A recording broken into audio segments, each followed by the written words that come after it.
ആദ്യം എൻ ശ്രീകുമാർ, നേതാക്കളുടെ പെരുമാറ്റത്തിൽ ജാഗ്രത വേണമെന്നും അനുകൂല അവസരം ഉൾപാർട്ടി പ്രശ്നത്തിലൂടെ ഇല്ലായ്മ ചെയ്യരുത് എന്നതുമാണ് രാഹുൽ ഗാന്ധി ഇന്നലെ കേരളത്തിലെ നേതാക്കളുമായി നടത്തിയ യോഗത്തിൽ അവർക്ക് നൽകിയ നിർദ്ദേശം എന്നതാണ് മനസ്സിലാക്കുന്നത്. അതേ രാഹുലിന്റെ അവഗണന സഹിക്കവയ്യാതെയാണ് തരൂർ ഇപ്പോൾ കടുത്ത തീരുമാനത്തിലേക്ക് നീങ്ങുന്നത് എന്ന് മനസ്സിലാക്കുന്നു. ലക്ഷ്യ ക്യാമ്പിൽ ഉണ്ടായ മഞ്ഞുരുക്കൽ രാഹുലിന്റെ പ്രതികാരത്തിലാണോ ഇല്ലാതായത്? നോക്കൂ ശ്രീമതി രേണുക, ഈ കടുത്ത തീരുമാനം എന്ന് നിങ്ങൾ ശശി തരൂരുമായി ബന്ധപ്പെടുത്തി പറയാൻ തുടങ്ങിയിട്ട് വർഷം 3 ഇതുവരെ കടുപ്പിച്ചൊരു തീരുമാനം അദ്ദേഹം എടുത്തിട്ടില്ല. അപ്പൊ കടുത്ത തീരുമാനം എന്നുള്ളതല്ല, ശശി തരൂരിന്റെ നിലപാടുകൾ എന്നുള്ളതാണ് ശരി. ഈ നിലപാടുകൾ എന്നുള്ളതിന് 2 കാര്യങ്ങളുണ്ട്. പലവട്ടം നമ്മൾ പറഞ്ഞതാണ്. ഒന്ന്, അദ്ദേഹം ഒരു പരിപൂർണ രാഷ്ട്രീയക്കാരനല്ല.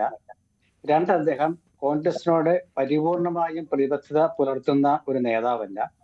3-ാമത്തെ കാര്യം, അദ്ദേഹം ഒരുപാട് എഴുതുകയും വായിക്കുകയും പ്രസംഗിക്കുകയും അത് സ്വന്തമായ രീതിയിൽ സ്വതന്ത്രമായ രീതിയിൽ പ്രകടിപ്പിക്കാൻ ആഗ്രഹിക്കുകയും ചെയ്യുന്ന ഒരാളാണ്. ഇത് അറിഞ്ഞുകൊണ്ട് തന്നെയാണ് അദ്ദേഹത്തെ കോൺഗ്രസിന്റെ വർക്കിംഗ് കമ്മിറ്റിയിലേക്ക് നോമിനേറ്റ് ചെയ്തത്. പാർട്ടി പ്രസിഡന്റ് സ്ഥാനത്തേക്ക് മത്സരിച്ച സമയത്ത് ആ മത്സരിക്കാനുള്ള കോൺഗ്രസിന്റെ പ്രസിഡന്റ് സ്ഥാനത്തേക്ക് മത്സരിക്കാൻ ശ്രീ ശശി തരൂര് വേണ്ടത്ര പരിജ്ഞാനം, പാർട്ടി പരിജ്ഞാനം നേടിയിട്ടില്ല എന്ന് പറഞ്ഞ ഒരുപാട് പേരുടെ കൂട്ടത്തിൽപ്പെട്ട ആളാണ് ഞാൻ. അതിൽ പരാജയപ്പെട്ട അദ്ദേഹത്തെ സംഘടനാപരമായ സംവിധാനത്തിന്റെ ഒരു കീഴ്വഴക്ക പ്രകാരമാണ് വർക്കിംഗ് കമ്മിറ്റിയിലേക്ക് നിയമിച്ചത്. പിന്നീട് അദ്ദേഹം ഒരുപാട് തവണ ഓരോരോ വിഷയങ്ങളിലും പാർട്ടിക്ക് എതിരായ നിലപാടുകൾ എടുത്തിട്ടുണ്ട്. അതൊക്കെ ആ സമയത്ത് പാർട്ടി അത് കാര്യമായിട്ട് എടുത്തിട്ടില്ല. ശശി തരൂരല്ലേ പറഞ്ഞോട്ടെ എന്ന് തന്നെയാണ് വെച്ചുകൊണ്ടിരിക്കുന്നത്. ഇത്തവണ ശശി തരൂർ ഇന്ന് പറഞ്ഞത് തനിക്ക് പ്രശ്നങ്ങൾ ഉണ്ടെന്ന് അദ്ദേഹം പറഞ്ഞതായിട്ട് ഞാൻ കേട്ടില്ല. തനിക്കുള്ള എന്തെങ്കിലും പ്രശ്നങ്ങൾ ഉണ്ടെങ്കിൽ അത് പാർട്ടി ഫോറത്തിൽ പറയാനാണ് ആഗ്രഹം. തനിക്ക് പ്രശ്നങ്ങൾ ഉണ്ട് എന്ന് പറയുന്നതും എന്തെങ്കിലും പ്രശ്നങ്ങൾ ഉണ്ടെങ്കിൽ അത് പാർട്ടി ഫോറത്തിൽ പറയുന്നത് വ്യത്യാസമുണ്ട്. അത് നിങ്ങൾ മാധ്യമങ്ങൾ പറയുന്നതിൽ ശരിയും തെറ്റും ഉണ്ട് എന്നും അദ്ദേഹം പറഞ്ഞു. മാധ്യമങ്ങൾ പറയുന്നതിന് മുഴുവൻ തള്ളിക്കളഞ്ഞില്ല, അതൃപ്തി ഇല്ല എന്ന് പറഞ്ഞില്ല. പ്രശ്നങ്ങളുണ്ട്, അത് പാർട്ടിയുമായി സംസാരിക്കുമെന്നതാണ് പറഞ്ഞത്. അല്ലാതെ മാധ്യമങ്ങളെ പറയേണ്ട കാര്യമില്ല, നമുക്കറിഞ്ഞൂടെ? ശരിയും തെറ്റും നമുക്ക് ആലോചിച്ചറിഞ്ഞൂടെ? കാരണം ശശി തരൂരിനെ കുറിച്ച് ഇങ്ങനെ വാർത്ത വരുമ്പം അദ്ദേഹം അത് പൂർണ്ണമായും നിഷേധിക്കുന്നില്ല. അപ്പൊ അതിന്റെ അർത്ഥം എന്താണ്? അദ്ദേഹം അതിന് പകുതി ആസ്വദിക്കുന്നു എന്നുള്ളതല്ലേ? ശശി തരൂരിന്റെ നിലപാടുകൾ, ശശി തരൂർ ഏത് നിലപാടെടുത്താലും അത് കോൺഗ്രസിൽ ഒരു പ്രതിസന്ധി ഉണ്ടാക്കുന്നില്ല. കാരണം കഴിഞ്ഞ 2 വർഷമായിട്ട് ശശി തരൂരിന്റെ നിലപാടുകൾ കോൺഗ്രസുകാർക്ക് പരിചിതമായ നിലപാടുകൾ ആവർത്തിക്കുമ്പോൾ അത് കോൺഗ്രസുകാർ അത്ര ഗൗനിക്കാറില്ല. അതുകൊണ്ടാണ് ഇത് പൊട്ടിത്തെറി എന്ന് പറഞ്ഞ് അതില്ലാതാവുന്നതും കടുപ്പിച്ചെന്ന് പറഞ്ഞിട്ട് ഇത് ഇല്ലാതാകുന്നതും. ശശി തരൂർ മറന്നു പോകുന്ന ഒരു കാര്യം എന്താണെന്ന് വെച്ചാൽ, അദ്ദേഹം MP സ്ഥാനത്ത് എത്തിയത് ഈ കോൺഗ്രസുകാർ തിരുവനന്തപുരത്ത് വോട്ട് ചെയ്ത് ജയിപ്പിച്ചുകൊണ്ടാണ്. ഇതാണ് എല്ലാവരും അദ്ദേഹത്തെ ഓർമ്മിപ്പിക്കുന്നത്. അത് മനസ്സിലാക്കിക്കൊണ്ട് പെരുമാറണമെന്നാണ് അദ്ദേഹത്തോട് പറഞ്ഞിട്ടുള്ളത്. പിന്നെ ഇന്നത്തെ വിഷയത്തിന് ആധാരമായ ഒരു കാര്യം, അത് കൃത്യമായിട്ട് AICC general secretary KC Venugopal പറഞ്ഞു. എന്താണ് ആ വിഷയം? ഡൽഹിയിലെ കോൺഗ്രസിന്റെ കേരളത്തിലെ സ്ഥാനാർത്ഥി നിർണയ ചർച്ചയിൽ ശശി തരൂർ പങ്കെടുക്കില്ലെന്ന് ഇന്നലെ മുതൽ തന്നെ വാർത്ത വന്നു. അദ്ദേഹം കോഴിക്കോട്ട് ഒരു സാഹിത്യ പരിപാടിയിലാണ് പങ്കെടുക്കുന്നത്. ശ്രീനാരായണ ഗുരുവിനെ കുറിച്ചുള്ള ഒരു പുസ്തക പ്രകാശനത്തിൽ താൻ പങ്കെടുക്കുമെന്നും എനിക്ക് വരാൻ കഴിയില്ല എന്നും തന്നെ അറിയിച്ചിരുന്നെന്ന് KC വേണുഗോപാൽ വാർത്താ സമ്മേളനത്തിൽ തന്നെ പറഞ്ഞു. അപ്പൊ അതുകൊണ്ട് ആ യോഗത്തിൽ പങ്കെടുത്തില്ലെങ്കിലും അത് വിഷയമുള്ള കാര്യമില്ല. 2-ാമത്തെ കാര്യം, കേരളത്തിലെ കോൺഗ്രസിന്റെ സ്ഥാനാർത്ഥികളെ നിർണയിക്കുന്ന ഒരു മീറ്റിംഗിൽ ശശി തരൂരിന്റെ അഭിപ്രായം പറയാൻ അദ്ദേഹത്തിന് താല്പര്യമുണ്ടെങ്കിൽ അദ്ദേഹം തീർച്ചയായും പോകുമായിരുന്നു. അപ്പോൾ കേന്ദ്രത്തിലെ കോൺഗ്രസ് സ്ഥാനാർത്ഥികളെ നിർണയിക്കുന്നതിൽ തനിക്ക് പ്രത്യേകിച്ച് താല്പര്യമൊന്നും ഇല്ല എന്നൊരു തോന്നൽ അദ്ദേഹത്തിന് ഉണ്ടായി കാണും. അതുകൊണ്ടായിരിക്കാം സാഹിത്യപരമായ കാര്യമാണ് വലുതെന്ന് അദ്ദേഹം ചിന്തിച്ചിട്ടുണ്ടാവുക. 2 കാര്യമുണ്ട്. കോൺഗ്രസിന്റെ നേതാക്കൾക്ക് സാഹിത്യ പ്രസ്ഥാനങ്ങളോടുള്ള പ്രതിബദ്ധത വളരെ വലുതാണ്. പ്രധാനമന്ത്രി ജവഹർലാൽ നെഹ്റു ഒരിക്കൽ പറഞ്ഞത്, എന്നെ പ്രധാനമന്ത്രി എന്ന് വിളിക്കുന്നതിനേക്കാൾ ഒരുപക്ഷെ ഞാൻ കൂടുതൽ ഇഷ്ടപ്പെടുക കേന്ദ്ര സാഹിത്യ അക്കാദമി അധ്യക്ഷൻ എന്ന് വിളിക്കുന്നതിലാണെന്നാണ്. അത്രയൊരു പാരമ്പര്യം കോൺഗ്രസിലുണ്ട്. അപ്പൊ അതുകൊണ്ട് ഇത് കടുപ്പിച്ച നിലപാടല്ല, ഇത് സ്ഥിരം അദ്ദേഹത്തിന്റെ ഒരു സമീപനമാണ്. അത് കോൺഗ്രസിൽ ബുദ്ധിമുട്ടുണ്ടാക്കുന്നില്ല. അത് കോൺഗ്രസുകാർക്ക് പരിചിതമായ ഒരു നിലപാടാണ്. അതുകൊണ്ട് എന്താണോ ഈ ചർച്ച കൊണ്ട് ശ്രീമതി രേണുക ഉദ്ദേശിക്കുന്നത് അതിലേക്ക് ഒരിക്കലും ഈ വിഷയം എത്തില്ലെന്നാണ് എന്റെ ശരി, താങ്കൾ പ്രാഥമികമായ ഒരു കാര്യം വിശദീകരിക്കുമ്പോൾ ഇടപെടരുത് എന്ന് കരുതിയാണ് ഞാൻ ഇത്രയും നേരം ഇടപെടാതിരുന്നത്. എൻ ശ്രീകുമാർ, തരൂർ വലിയ തിരക്കുള്ള വ്യക്തിയാണ്. അദ്ദേഹത്തിന് ഒരു ദിവസം തന്നെ നിരവധി പ്രോഗ്രാമുകൾ ഉണ്ടാകും. അത് കഴിവതും അദ്ദേഹം അറ്റൻഡ് ചെയ്യുന്ന മനുഷ്യനൊക്കെ തന്നെയാണ്. പക്ഷെ നോക്കൂ, ലക്ഷ്യയുടെ ക്യാമ്പിൽ 2 ദിവസം കേസിയും തരൂരും അവിടെ ഉണ്ടായിരുന്നു. ആ ക്യാമ്പിൽ വളരെ സജീവമായിരുന്നു. വളരെ ഊഷ്മളമായ സൗഹൃദത്തിൻ്റെയും ഒത്തൊരുമയുടെയും ഒക്കെ സന്ദേശമാണ് ലക്ഷ്യ ക്യാമ്പ് നൽകിയത്. നിർണായകമായ ഒരു തെരഞ്ഞെടുപ്പിലേക്ക് പോകുമ്പോൾ തരൂർ അങ്ങനെ അവഗണിക്കപ്പെടേണ്ടുന്ന വ്യക്തിയല്ല കേരളത്തെ സംബന്ധിച്ച്. അതായിരുന്നു ശരിയായ സന്ദേശം. പക്ഷേ അതെങ്ങനെ ഇല്ലാതായി എന്ന് നോക്കിയാൽ മഹാപഞ്ചായത്തിൽ രാഹുൽ ഗാന്ധിയുടെ പെരുമാറ്റമാണ് ആ സാഹചര്യം ഇല്ലാതാക്കിയിരിക്കുന്നത്. തരൂരിനെ അങ്ങേയറ്റം അവഗണിക്കുകയായിരുന്നു രാഹുൽ എന്നത് വ്യക്തമല്ലേ? അത് ഒഴിവാക്കാമായിരുന്ന കാര്യമല്ലേ?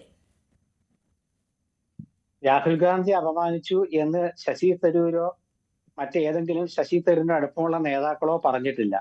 പിന്നെ നമ്മൾ ഈ ചാനലിലത്തെ വേദിയിലത്തെ ചിത്രങ്ങളും ഫോട്ടോകളും കണ്ട് നമുക്ക് എന്ത് വേണമെങ്കിൽ അനുമാനിക്കാം. അപ്പൊ അവിടെ ദീപാദാസ് മുൻഷിയെയും കെ.സിയെയും തരൂർ ഈ അതൃപ്തി അറിയിച്ചു എന്ന് തന്നെയാണ് മാധ്യമങ്ങൾ വന്നിട്ടുള്ള വാർത്ത.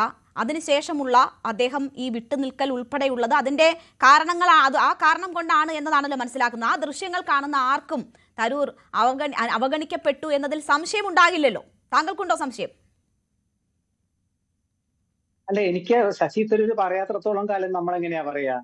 മാധ്യമങ്ങളുടെ ഒരു തരൂരിനെ പോലെ ഒരു മനുഷ്യൻ മുന്നിൽ നിൽക്കുമ്പോൾ ഒന്ന് കൈ കൊടുക്കാൻ പോലും രാഹുൽ തയ്യാറാകുന്നില്ല. അതൊരു അവഗണനയല്ലേ? അദ്ദേഹത്തിനെ പൈലറ്റ് പ്രാസംഗികനാക്കി, അത് അവഗണനയല്ലേ? അദ്ദേഹത്തിന്റെ പേര്, തരൂരിനെ പോലെ ഒരാളെ വേദിയിൽ കണ്ടിട്ട് അദ്ദേഹത്തിന്റെ പേര് പറയാൻ മറന്നു എന്നൊക്കെ പറയുന്നത്, ഇത് മൂന്നും ഒരു വേദിയിൽ സംഭവിക്കുമ്പോൾ അത് സാധാരണമാണ്. അങ്ങനെ സംഭവിച്ചു പോയതാണെന്ന് എനിക്ക് തോന്നുന്നില്ല. നോക്കൂ ശ്രീമതി രേണുക, കോൺഗ്രസിന്റെ ഉയർന്ന നേതാക്കൾ വരുന്ന വേദികൾക്ക് ഒരു പ്രത്യേകതയുണ്ട്. അത് ആ നേതാവ് അവസാനം പ്രസംഗിക്കും, അത് കഴിഞ്ഞാൽ പിന്നെ പ്രസംഗമില്ല. രാഹുൽ ഗാന്ധി ആണെങ്കിലും അത് സാധാരണ നമ്മുടെ രാഷ്ട്രപതിമാരുടെയും ഒക്കെ പ്രോട്ടോകോളാണ് കോൺഗ്രസ് അതിൽ പാലിക്കാറുള്ളത്. അതായത് കോൺഗ്രസിന്റെ ഒരു വേദിയില് ആരാണോ BVIP അദ്ദേഹമേ അവസാനം പ്രസംഗിക്കുള്ളൂ, പിന്നെ പ്രസംഗം ഇല്ല. അത് പൈലറ്റ് പ്രസംഗം എന്ന് മാധ്യമങ്ങൾ പറഞ്ഞുകൊണ്ട് കാര്യമില്ല. രാഹുൽ വേദിയിൽ എത്തിയതിനു ശേഷം പ്രസംഗിച്ചവരുണ്ട്. പക്ഷെ രാഹുൽ എത്തുന്നതിന് മുൻപ് തരൂരിന് പ്രസംഗിക്കേണ്ടി വന്നു എന്നതാണല്ലോ സാഹചര്യം. ശ്രീകുമാർ, താങ്കൾക്ക് എല്ലാം അറിയാം, പക്ഷേ താങ്കൾക്ക് അതിനെ ഡിഫെൻഡ് ചെയ്യേണ്ടി വരുന്നു. അതുകൊണ്ട് ഇങ്ങനെ പറയുന്നു എന്ന് ഞാൻ കരുതിക്കൊള്ളാം. അല്ലല്ല, ഡിഫെൻഡ് ചെയ്യേണ്ടതേ ഡിഫെൻഡ് ചെയ്യുള്ളൂ. ഡിഫെൻഡ് ചെയ്യാത്ത ഞാൻ ഡിഫെൻഡ് ചെയ്യില്ല. കാരണം അടിസ്ഥാനപരമായിട്ട് ഞാൻ ഒരു പത്രപ്രവർത്തകനാണ്, കോൺഗ്രസ് പക്ഷപാതിയായ പത്രപ്രവർത്തകനാണ്.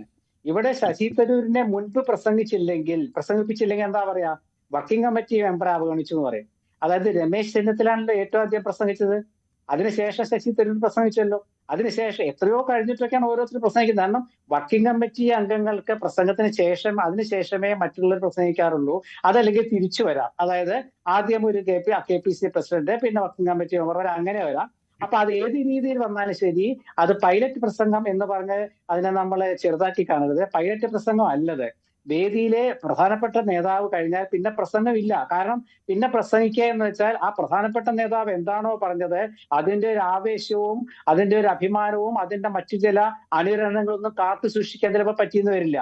രാഹുൽ ഗാന്ധി പ്രസംഗത്തിന് ശേഷം അദ്ദേഹത്തോളം വാക്കുകൾ കൊണ്ട് അല്ലെങ്കിൽ രാഷ്ട്രീയം കൃത്യമായി വിലയിരുത്താൻ പറ്റാത്തൊരു നേതാവാണ് പിന്നെ പ്രസംഗിക്കുന്നതെങ്കിൽ രാഹുൽ ഗാന്ധിയുടെ പ്രസംഗം കൊണ്ട് പ്രസക്തമല്ലാതാകും. അതൊക്കെയാണ്, അത് കോൺഗ്രസിന്റെ കീഴടക്കം ഒക്കെയാണ്. അങ്ങനെ ഒരുപാട് വിഷയങ്ങളുണ്ട്. അപ്പൊ നമ്മുടെ ഈ വാർത്താലേഖകർക്ക് ഒരുപക്ഷെ അതൊക്കെ കൃത്യമായിട്ട് പരിചിതമല്ലാത്തതുകൊണ്ടായിരിക്കാം, അല്ലെങ്കിൽ വാർത്ത സൃഷ്ടിക്കാനുള്ള ഒരു കാര്യം കൊണ്ടായിരിക്കാം. ഇവിടെ ശ്രീമതി രേണുക പറഞ്ഞതുണ്ടല്ലോ, നമ്മുടെ ലക്ഷ്യയിൽ ശശി തരൂർ പങ്കെടുത്തു. കാരണം അതിനൊരു ലക്ഷ്യമുണ്ടായിരുന്ന, ലക്ഷ്യയിൽ പങ്കെടുക്കേണ്ടതാണ്, അദ്ദേഹം പങ്കെടുത്തു. മറിച്ച് ഡൽഹിയിലെ സ്ക്രീനിങ് കമ്മിറ്റി യോഗത്തില് വർക്കിംഗ് കമ്മിറ്റി മെമ്പറായ അദ്ദേഹത്തിന് തോന്നുകയാണ് എനിക്ക് അവിടെ പോയിട്ട് കാര്യമില്ല. കാരണം എന്നെ സംബന്ധിച്ച് അദ്ദേഹം പറഞ്ഞു, ശ്രീനാരായണ ഗുരുവിനെ ഒരു പുസ്തകത്തെ കുറിച്ചാണ് ഞാൻ പോകുന്നത്. വേണുഗോപാലൻ പറഞ്ഞല്ലോ, ശ്രീനാരായണ ഗുരുവിന്റെ പുസ്തകത്തെ കുറിച്ചുള്ള പ്രകാശനത്തിൽ അദ്ദേഹത്തിന് പോകണമെന്ന് പറഞ്ഞാൽ നിങ്ങൾ പോകാൻ പാടില്ല എന്ന് പറഞ്ഞ് അതൊരു മാധ്യമ ചർച്ചയായാലോ. ശ്രീനാരായണ ഗുരുവിനെ അവഗണിച്ചു കോൺഗ്രസ്. ഒരു എഴുത്തുകാരൻ ശ്രീനാരായണ ഗുരുവിന്റെ ഒരു പുസ്തകം പ്രസാദനം ചെയ്യുന്ന ചടങ്ങിൽ പങ്കെടുക്കാൻ അനുവദിക്കാതെ കോൺഗ്രസിന്റെ ഒരു പതിവ് ചർച്ചയ്ക്ക് പങ്കെടുക്കാൻ നിർബന്ധിച്ചു എന്ന് തന്നെ പറയും. അപ്പൊ അതുകൊണ്ടാണ് ഞാൻ പറഞ്ഞത് ശശി തരൂർ ആരാണെന്നും ശശി തരൂരിന്റെ നിലപാടുകൾ എന്താണെന്നും അത് കോൺഗ്രസിനെ എത്രത്തോളം ബാധിച്ചിട്ടുണ്ടെന്നും അതോ ബാധിക്കുമോ എന്നൊക്കെ കൃത്യമായിട്ട് 2 വർഷമായിട്ട് കോൺഗ്രസ് പ്രവർത്തകർ നിരീക്ഷിക്കുന്നതുകൊണ്ട് മാധ്യമങ്ങൾക്ക് ഈ വിഷയത്തിൽ ഉണ്ടാക്കുന്ന ചർച്ചയുടെ ഗൗരവം കേരളത്തിലെ സാധാരണക്കാരായ കോൺഗ്രസ് പ്രവർത്തകരോ നേതാക്കളോ കാണുന്നില്ല. കൂടുതൽ വാർത്തകൾക്ക് news 18 Keralam YouTube channel subscribe ചെയ്യുക.